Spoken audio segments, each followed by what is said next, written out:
नमस्कार, इस बुलेटिन में आपका स्वागत है। मैं हूं आपके साथ रविंद्र सिंह। बढ़ते हैं खबरों में आगे। राजस्थान विधानसभा चुनाव से पहले प्रदेश के मुख्यमंत्री अशोक गहलोत और कांग्रेस आलाकमान पर दबाव बढ़ाते हुए पार्टी नेता सचिन पायलट ने अपनी जन संघर्ष पदयात्रा गुरुवार को अजमेर से शुरू की। शुक्रवार को यात्रा के दूसरे दिन किशनगढ़ टोल से इसकी शुरुआत करते हुए सचिन पायलट ने उम्मीद जताई है कि राज्य सरकार उनके द्वारा उठाए गए मुद्दों पर गौर करेगी। पायलट ने कहा कि मई की गर्मी में भी लोग इतनी बड़ी संख्या में उनकी यात्रा से इसलिए जुड़ रहे हैं क्योंकि उन्होंने प्रासंगिक मुद्दे उठाए हैं। कांग्रेस के विधायक और राजस्थान के पूर्व उप मुख्यमंत्री सचिन पायलट ने कहा कि भ्रष्टाचार से जुड़े मुद्दे और युवाओं की समस्याएं हमें प्रभावित करते हैं।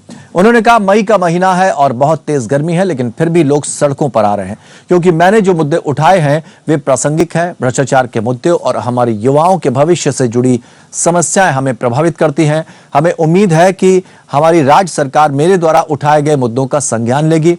इस बीच आरएलपी नेता हनुमान बेनीवाल खुलकर पायलट के समर्थन में आए हैं।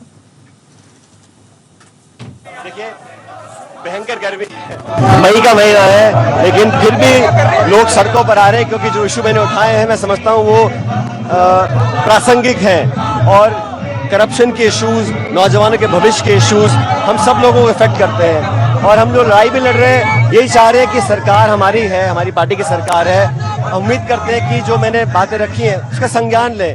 और ये जो जन संघर्ष यात्रा है ये जनता की आवाज सुनकर जनता की आवाज बनने का हमारा प्रयास है। और मैंने कहा आज से नहीं, बहुत पहले से हम ये करते आ रहे हैं।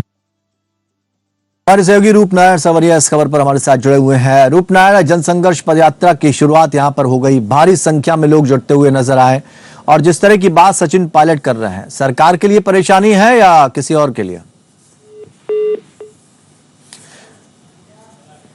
चलिए, संपर्क उनसे टूट गया, हम दोबारा उनसे जुड़ने की कोशिश कर रहे हैं। लेकिन राजस्थान में जिस तरह से सचिन पायलट वर्सेस अशोक गहलोत की जो लड़ाई है वो कहीं ना कहीं पार्टी को नुकसान पहुंचा सकती है, ऐसा राजनीतिक विश्लेषकों का कहना है। लेकिन देखना यह होगा कि इस यात्रा का कितना लाभ यहां पर सचिन पायलट ले पाते हैं, क्योंकि इससे पहले के जो चुनाव हुए थे ये कहा जा रहा था कि सचिन पायलट की मौजूदगी में, सचिन पायलट के संघर्ष को देखते हुए जनता ने कई सीटें कांग्रेस को जिताई, वरना एक वक्त ऐसा लग रहा था कि हाशिए पर कांग्रेस पहुंच चुकी थी और उसके सत्ता में आने की उम्मीदें बहुत कम थी।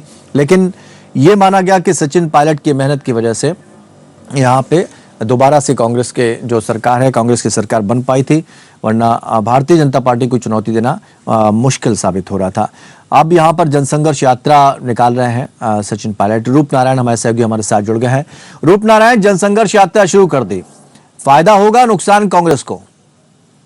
देखिए, ये जो है मुद्दे हैं ये उठाने में कांग्रेस पार्टी उन मुद्दों को सचिन पायलट आज उठा रहे हैं जो कांग्रेस पार्टी सत्ता में आई थी तब उठाए थे और उन मुद्दों को चलते कांग्रेस पार्टी को यहाँ विजय मिली थी। करप्शन का मामला है, करप्शन का मामला हमेशा ही रहता है और यहाँ पे भी जो है सचिन पायलट दो मुद्दों के दम पे यात्रा निकाल रहे हैं। पहला जो है युवाओं का जो पेपर लीक मामला है, पेपर लीक मामले में जो युवाओं के साथ अन्याय हो रहा है उसको लेकर। दूसरा जो है पूर्ववर्ती जो भारतीय जनता पार्टी की सरकार थी उसको लेकर जो वहां उस टाइम करप्शन हुआ था, उस करप्शन की जांच को लेकर। दोनों मुद्दे ऐसे हैं कि हो सकता है आने वाले टाइम में अगर सचिन पायलट और कांग्रेस में वो हो जाए तो कांग्रेस को इनका फायदा ही मिलने वाला है, नुकसान की कोई बात नहीं है।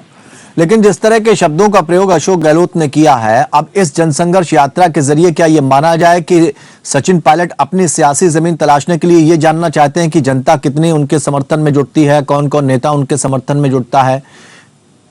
रविंद्र, क्या देखिए कि जो है सपोर्टर या नेताओं की बात अगर करें तो कोई नेता को उन्होंने साथ ही नहीं लिया सचिन पायलट ने। सचिन पायलट यहाँ आम जनता के साथ आ रहे हैं, आम कार्यकर्ता के साथ आ रहे हैं। जो उनके विधायक है, समर्थक विधायक है, उनको भी दूर कर दिया गया इस यात्रा से और वो जनता के साथ आ रहे हैं। तो ये तो खुलकर बात है कि सचिन पायलट कहीं भी ये चेक नहीं कर रहे कि कौन सा नेता उनके साथ है। जो उनके साथ जुड़े हैं वो ऑलरेडी जुड़े हुए हैं, वो अपनी जमीनी राजनीतिक जमीन जो तलाश कर रहे हैं वो देख रहे हैं कि हालात क्या बनते हैं आगे वाले टाइम में, क्योंकि ये जो दोनों मुद्दे हैं वो जनता से जुड़े हुए मुद्दे हैं। और उन्होंने कहा था कि मैं अब जनता की अदालत में जाऊंगा, जनता के बीच जाऊंगा, जनता जो करेगी वो मुझे मंजूर होगा। उसके बाद ये यात्रा और इनके प्रोग्राम तय हुए हैं। जी रविंदर। रुबना, एक बात और जानना चाहेंगे, जब यात्रा शुरू हुई थी भारत जोड़ो यात्रा, उसके बाद ये कहा गया था कि हाथ से जोड़ो हाथ यात्रा की शुरुआत की जाएगी। अब सचिन पायलट यहाँ पर जो है जनसंघर्ष यात्रा की शुरुआत कर चुके हैं, तो क्या ये एक सोची समझी रणनीति है कि सियासत में ये भी तलाश लिया जाए कि हम मुद्दे हमें वो उठाने हैं जो इस समय सत्ता में नहीं है या जो केंद्र में सरकार है उसके खिलाफ? तो भ्रष्टाचार के अगर मुद्दों की बात की जाए तो वसुंधरा राजे को भी यहां घेरने की कोशिश की जा रही है। सचिन गहलोत के ऊपर बहुत ज्यादा निशाना यहां नहीं साध रहे हैं।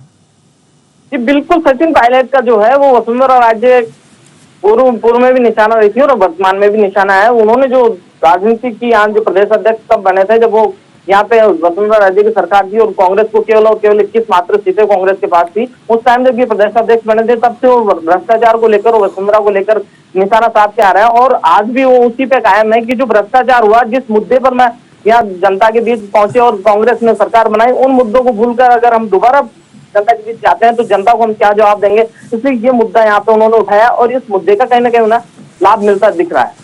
जी रूपनारायण, आप हमारे साथ जुड़े रहिए, हम पल पल की अपडेट और भी आपसे लेते रहेंगे।